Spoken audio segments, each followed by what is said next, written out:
My favorite phrase these days is actually since the very beginning of my business was where the mind goes, energy flows.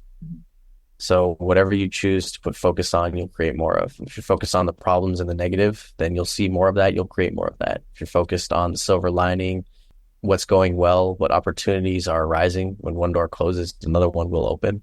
You'll see that. You'll create more of that.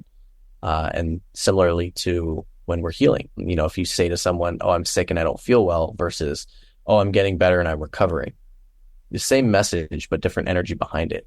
And we create our reality based on that. And so just remind people to be mindful of the words that we use, even jokingly, they have power. Step into the world of success with your brand amplified, the ultimate podcast designed to unravel the intricacies of thriving businesses. I'm your host, Annika Jackson, and I'm on a mission to uncover the stories, strategies, and secrets that have propelled entrepreneurs and business leaders to success. I'm really interested to learn from my next guest, Jeff Sera of Food for Thought, how you went from criminal justice studies in college and university into being a self-development coach, Reiki master, and so many other things that seems like such a different journey from there. Jeff, welcome to the show. Thank you. Thank you. I genuinely would love to hear, because what you're doing now is something that we need more of in the world. And I want to, what was that journey like? What prompted that transition or that aha moment? Yeah, it was real interesting. So I spent about 8 years in web security after graduating with the criminal justice degree, totally unrelated to that degree, but in a similar-ish field, kind of. But during 2020, I left that job in web security and stepped into entrepreneurial endeavors, which had always been more of a hobby or a side thing for most of my life, but never diving into it full force. And so when I transitioned out of that job, I stepped into the self-development world. And along that journey, I realized and learned a lot that was never taught to me in school or passed down to me from my parents. It was things I had to learn from different training programs, different books, different resources, different mentors that wasn't part of any curriculum that I had participated in the many years of school I went to. And so I realized at the same time, this was the most valuable information that I never come across. Whereas whatever I learned in college with my degree, I don't really apply anywhere now. And so I realized there was a gap between the most useful information anyone can have, no matter what they're doing, and what we're being taught. And so rather than complain about it, I was like, how do I support that and make it more readily available and accessible so that people don't have to go on the same journey I did, where it was really all over the place and just having these different experiences and having to kind of piece it together myself. And so I've taken the things that I've learned and applied that to supporting others with going on their own healing journey, their own spiritual journey. And during that process, I also came across the energy of Reiki. And during the training for that, I just began to feel how it was very aligned and how it was kind of called and guided to be in that space and to do that work. And realizing that everything along the way in my life has kind of led me to that point. All the experiences I've had, all the mistakes I've made, all the lessons I've learned was all just kind of setting me up for that path. And the various businesses I've had before, while none of them really would be something I would deem as successful, they were all different puzzle pieces that support me with what I'm doing now. So for a period of time, I was doing a lot of photography. I've done graphic design. And so those all support with some of the marketing side of what I do now, where I'm able to really connect kind of the left brain, I'm very analytical left-brained, to the spiritual side, and not having to have scientific evidence or proof of the direct correlation of a thing, while also knowing that evidence does exist. It's just not as mainstream as other traditional methods of healing and work that exist. And so doing the work now to really support people with healing of the physical body, the mind, and their spirit. That's kind of a quick overview of the journey. You make a few really important points. One is when you start moving into what you're supposed to be doing, things feel very aligned and things start becoming more easy, right? The flow state. And we don't really have, yes, we have a lot of ups and downs in life, but they are all things like you said, that fit to the piece of the puzzle that help us get to where we are going. To your point, there are a lot of people in the spiritual field who are coaches or practitioners or have a course for business people or what have you, but they have no idea how to market themselves, what images to use to make sure that they're really expressing who they are and how they're helping people, right? Yeah. Through social media or on their websites. Yeah. Yeah. That's been an interesting aspect. And so something cool that I've become a part of is I co-host networking events in San Jose. And at first it was a space of just strictly kind of networking for like business related aspects. But as I've expanded my network with other healers, I've begun to invite a lot of healers into that space. And so now what we're doing is we're really meshing and intertwining people in the corporate 9 to 5 world with healers. And so they're able to really learn from each other about, how they're doing their business things and then how to step into more of the spiritual and the healing in non-traditional ways. And so that wasn't really the intention, but that was just something that ended up happening. And so it's cool because, toward the ends of these events, we had one yesterday and, we'll start to just work on people. And so we're in a public restaurant or a space and it's like, what are you guys doing? And people are more curious, but they're given the opportunity to really ask and be inquisitive rather than just what is this crazy person doing in this corner of a restaurant, waving their arms around or whatever's happening, right? So it's been really cool to kind of connect and merge those two worlds that I come from in a way that people are able to understand and start to ask the questions that have them not being so in the dark about it. Yeah. I just have to ask, are you first gen in the US? I'm third and fourth generation Japanese American. Okay. Yeah. So my grandparents were in the internment camps. Oh, well. And so, yeah, we've been here for quite a bit of time. Yeah. Because I know culturally, my mom is from Thailand and I'm part Thai and Lao. And she came over for university. And clearly there's a lot of things that I wasn't taught as well. And I know, of course, the school system, we're not taught a lot, but then from parents, it's really interesting how we didn't used to have those conversations. Where now I have a daughter and we have very open conversations and we talk about emotional intelligence and we talk about all these concepts that were completely foreign when we were in school. Yeah. Yeah. I think there is definitely a change in the times and people are more open to those conversations. And what's cool is I've been able to do some of that generational healing in reverse, where a lot of the work I've done, I've shared and introduced to my dad. And so he's been able to step into his own, emotional intelligence, and he's done some of the programs I've completed as well. And so we have this shared vocabulary and language in that space. And he's actually also Reiki trained. That's something he was supporting a annual trip that we've done for the first time this past year. And in order to be part of that experience, we wanted everyone involved in it to be Reiki trained. And so he also was able to train under the master we have in Japan. And it's another just cool kind of way that we've kind of shared our journey and the healing that I've done, I've been able to share with him. And I know it's been supportive in his world as well. It's really fantastic. One of the things that you shared with me before we started the interview is that you had part of your spiritual awakening was because you had been suppressing some emotional trauma. There were some things that happened, right, when you were in university that kind of created some angst and dis-ease in your body. And that helped you get to the aha moment. Will you share a little bit about that with the audience? How PG does this need to be?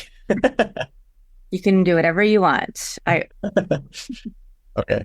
Yeah. So just as a warning, I guess this could be a little heavy or triggering for some people. In high school, when I was 15, my girlfriend at the time got pregnant and she and I decided to have an abortion. And I was present for that experience where we went to Planned Parenthood and it's like this cold, I forget what color, I think it was like weird yellow lights. And I just remember being there and she's like gripping my hands as hard as she could while just screaming in pain. And they have like a glass jar that they vacuum everything out into. So I just remember seeing that fill up, and the memory of that is still pretty vivid for me. And after that, there wasn't anything that was like given or provided to me in terms of how to cope with that, how to process that. And so I didn't.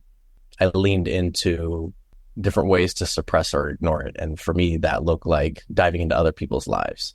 So asking questions and being inquisitive of, hey, what's going on? What can I help you with?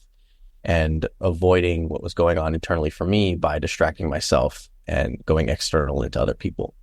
And so that supported me with the work I do in holding space for others and being a guide and supporting, because I've done that for a very long time, just as kind of a way that I operated, but it was also a coping mechanism.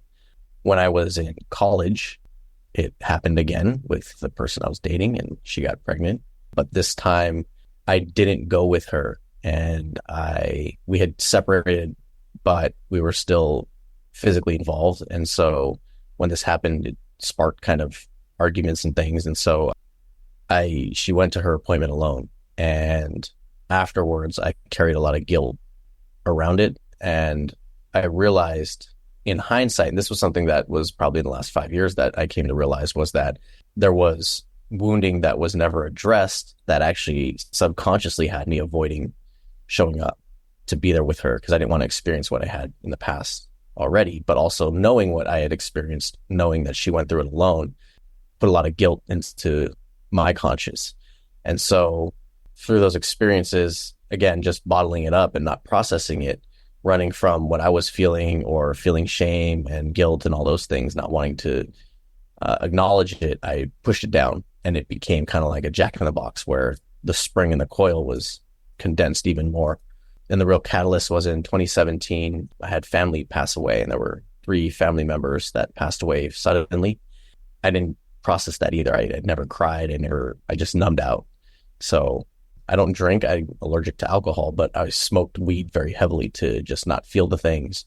No. And I set my life up to be constantly surrounded by people. So during the time, I had 7 roommates. There were 8 people living together, 4 bedrooms, 4 couples in the house. And so that dynamic allowed it for, I was never alone. I never wanted to be alone, because then I'd be alone with my thoughts and my feelings. And so again, to distract myself. And I never realized these things. These were just ways that I had operated subconsciously. And again, stepping into the self-development world, I realized that this was what was happening. And the kind of catalyst was realizing that I couldn't cry anymore. Like I had shut off the ability even when I wanted to. And so I realized there was some work that I needed to do in order to connect back to the emotional side. I had really just disconnected emotionally. So I began by I went with a friend. She was doing some meditations, and I was like, I don't meditate. I don't know how to. I don't know anything about this space or this world. And it just so happened that it was a guided meditation with sound bowls, and it was Reiki infused. And that was my first connection to any of those things and stepping into that space. And it was a really impactful experience that really led to like my full spiritual awakening. The practitioner, she went around and she was doing like distance Reiki. She wasn't touching anyone. But when she came to me, she's like, hey, I know I said I wasn't going to make contact, but there's something here. Do you mind if I make physical contact? And I was like, sure. This is new to me anyway. I don't know what it's supposed to be, so I'm open to anything. And she just did a little forehead tap. And when she did that, it was like she pressed the button and my sinuses cleared. But it wasn't like my nose. It was like deeper. I was like, I felt whatever you just did. I don't know what that was, but it was like the opening of my third eye. And over the next about year, I experienced the symptoms of a Kundalini awakening. And it was just my empathy skyrocketed. I started to feel and sense what others around me were feeling, to the point that like it was uncomfortable to be around other people because I couldn't tell what was mine and what was theirs. And so that was kind of the catalyst over time, those probably 3 or 4 main events in my life that led to me going on this journey and realizing all the healing that I had to do, that I'd been running from. And in order to continue to help other people, I had to do the work internally myself to continue to bring them to whatever level I had achieved. So, yeah. Oh, yeah, that's heavy. I have had not those experiences, but the experience of going through something where you have to live with your own thoughts, and you have to really look at who you are and what makes you tick, and look at your trauma and think about who you want to be and how you want to show up for yourself before you could show up for others. So it sounds like that's part of what happened for you. Filling your cup where you pour into others is something I never learned or never did Yeah. until more recently. And so And that it's is so a hard huge shift. because we are told, right? We're people pleasers. We're told to help others sometimes before helping ourselves, unless you're on an airplane. Then they tell you the right thing to do. But it's so easy for us to say yes and pour into other people and forget about ourselves and ignore those warning signs, the getting sick or, having these experiences. So how has it been moving from that world, taking this journey and then becoming a coach and working with clients and really fully living as an entrepreneur in this space? It was not easy. There are still times when it's like, whoa. I think for the longest time, I was also operating as a solopreneur where it's like, I have to do everything alone. It's all me. I have to learn the ins and outs and be able to do every single task and everything. And it's good to know those things, but it's also not sustainable. Yeah. And so through my experiences, I've learned to really develop my support system and in different areas and in different realms. So with my business, I have a team that I rely on to support with the logistics and the ins and outs and not having to do everything alone, working with a VA team, working with a team to support with my website and everything else. And so that's been supportive, as well as developing a community of healers so that I don't have to do the work alone. I have a group called H3, and it's Healers Healing Healers. And so it's a closed private group of only practitioners because there's a lot of different spaces where, we'll offer healings, whether they're paid or complimentary for the community. And in those spaces, we're constantly giving, but there's not always time. Like the thing that we'll sacrifice is our own healing. And so most of us are in that mode of just giving. And so this space exists as an opportunity for us to fill our cups. And so the one rule that I have is that before anyone goes home, they have to receive at least one healing, and more so if possible and time allows. Yeah. But that space has been amazing because it is a group of like-minded individuals that operate in the same way of just pouring from their full cups. There's a lot of love in that space. There's a lot of talent and not the expectation of I'm not giving to receive, but just giving because I want to. And at the same time, that's why we have that rule in place so that people are allowed to receive. But that community has been a community that I rely on for, with the work that I do, there is a lot of heaviness to the things I may interact with my clients with, the energy I may move. And as light workers, we attract both light and dark. And so even just last night, I had an entity sitting on my head that was like, oh, okay, I get to clear this and I'm going to have a friend double check. So I called somebody, I was like, hey, can you make sure that this thing is removed and not there anymore? But, in the past, that wasn't resources I had or things I was aware of. And so it's good to have these support systems and the communities in place.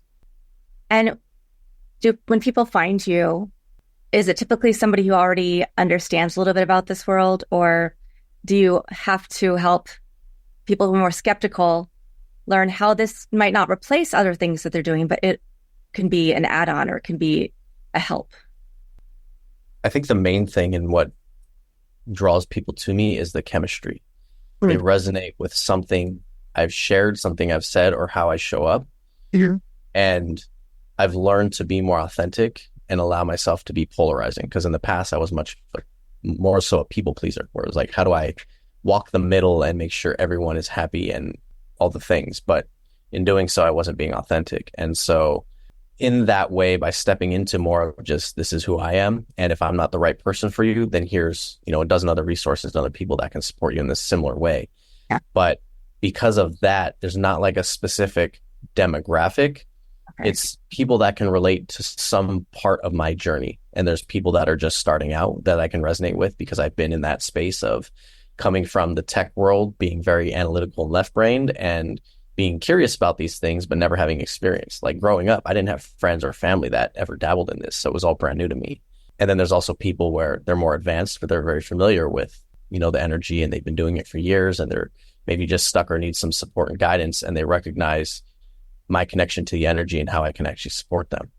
And it's similar to like dating or finding a therapist. It's like, just because one doesn't work out doesn't mean that the modality is the issue. It's just finding the right fit and the right person.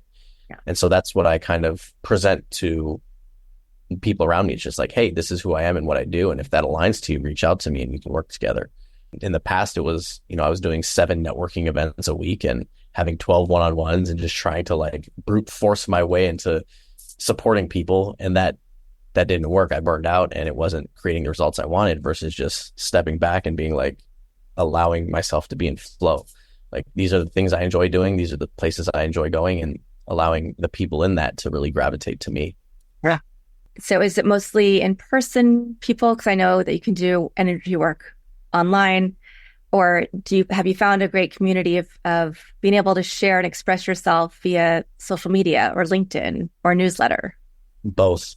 I've kind of gone against a lot of the traditional advice around like niche down, and I have, but also not. Like, I'm pretty broad in who I work with in terms of age, demographic, and physical location. So I do have a community here in San Jose, but also I work virtually, both for the self-development and the Reiki aspects. So I have clients on the East Coast, in other countries, as well as locally.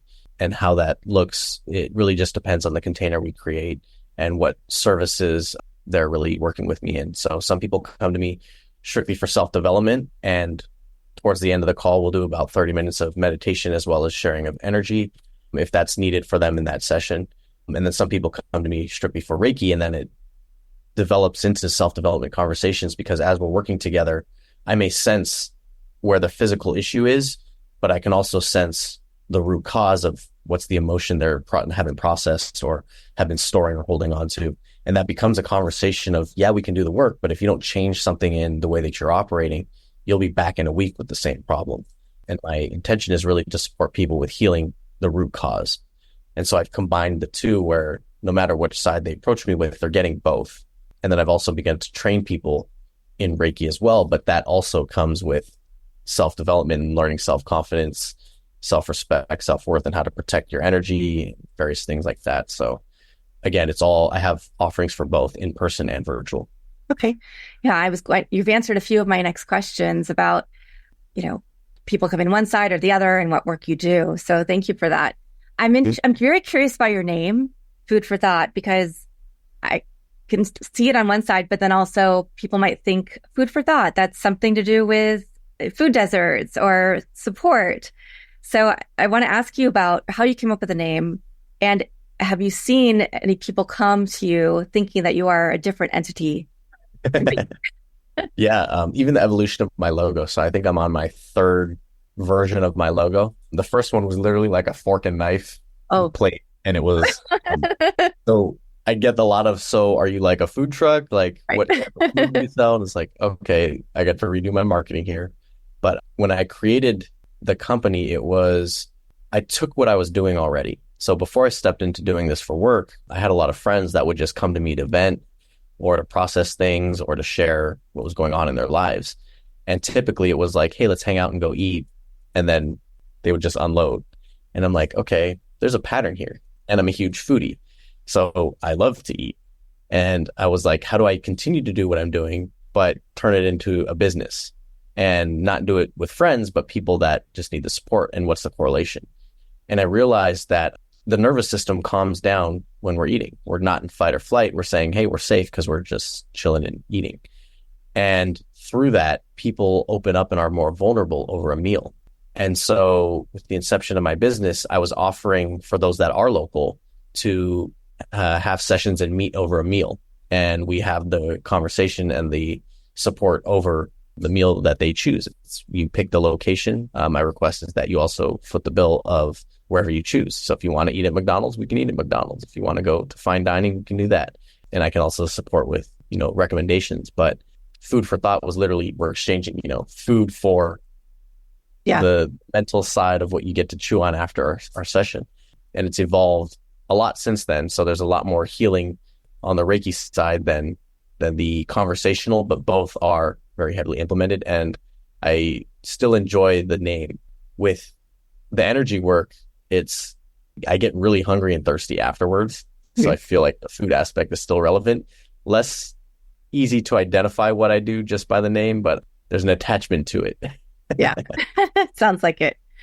And I imagine that your definition of success has changed from being in the world of tech to today.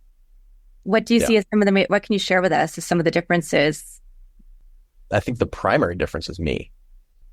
My energy or my stress levels, my enjoyment in life being, I worked graveyard shift, so it wasn't quite a 9 to 5. It was like a 10 to 6 a.m. position Mhm. type thing. And so, but being in that space, it was, clock in, clock out. And once I left work, like I did not care. It was like I didn't do anything work related outside of my work hours. I wasn't, I didn't feel like I was making a difference or impacting people in a way that was meaningful. It was just, here's a paycheck. And it was a really cool position. I was working graveyard shift remotely, so I never had to go to the office. I had no overhead or oversight. I operated independently. Essentially, we opened an office later in Ireland that they were independent from me in Santa Clara. So I really flew under the radar, and the company offered full benefits and everything I could possibly want. But internally, like it wasn't fulfilling. I just didn't feel it. And there was this disconnect from who I was. And so in the space I'm in now, I feel like every moment of every day when I'm working, I enjoy what I do. I'm working with people I enjoy being around. I'm making a difference in their lives where, they're getting better, recovering, whether it's, physical issues. I've worked on some people where they had pretty severe physical trauma. I've worked with people that, they've had some severe things in their past that they're working through and processing and healing from. And so those the reward from that more than the financial is the feeling I have of knowing I'm making a difference. And so that aspect has been a huge shift and change for kind of the two worlds. Yeah, I can see that. You seem very calm and at peace. And I think that's what everybody strives to do. Now, I know you said you don't have an ideal persona or avatar that you work with usually, but I also know a lot of people have that experience of going into the world of corporate, then waking up one day and saying, I have all these things, these trappings, right? All the outside external things that equate success. But internally, I'm feeling that I'm not fulfilled. And so do you think, is that a one commonality perhaps in clients that you work with or others in your group of healers and coaches? Yeah, I think the way I boil that down to is more of when people don't feel aligned internally, like there's a disconnect between what they think in one area versus another. And it's like, I feel like I should. Yeah. And the should can be in many areas. It could be their relationships, it could be their career, it could be their lifestyle. And it's breaking out of that conditioning that we're taught in society of not what is it you should be doing, what do you want to be doing? And then that question is like, people are like, oh, I've never thought about that. And then that begins to have them question, is this job or my career what I want to be doing, or is there something else? And then what do I get to do to create that and step into that instead? And sometimes it's relationships. People are, I need to do this. I should do this because of X, Y, and Z. At the same time, it's what do you feel internally? Like your system knows, that this is not the place or space for you, but you're trying so hard because of the fear of judgment of others versus what you need to do and what would be supportive for your future and what would be more sustainable. And I think there's a lot of shame and judgment around showing up authentically. And so people get to learn and ask the questions of what is it that I want, not what is it that everyone around me thinks I should be doing, because that's how most of us are operating. Oh yeah, definitely. And so with that, I think that's the broader example of that one example that you shared. I don't want to ask if you have a favorite, but I want to ask if you have a client story that you can share with us. Obviously, you don't need to use names or anything, but where somebody really went through self-development or the healing modalities or both, and what that was like for them on the other side. Yeah. So I have a friend, he was in a motorcycle accident and he was like dragged by a truck. His kneecap was essentially gone because it had been like scraped off onto the pavement, and he survived.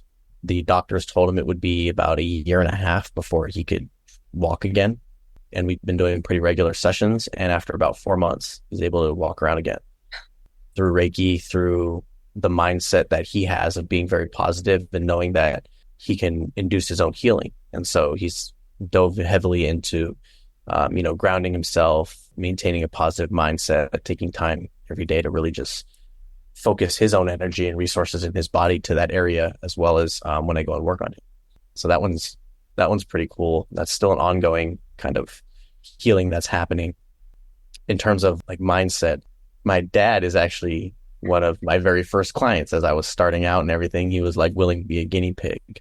And that journey for both of us, I think, has been amazing because of the shift in the way he's been able to view the world with more of an open mind, and also being willing to learn from me.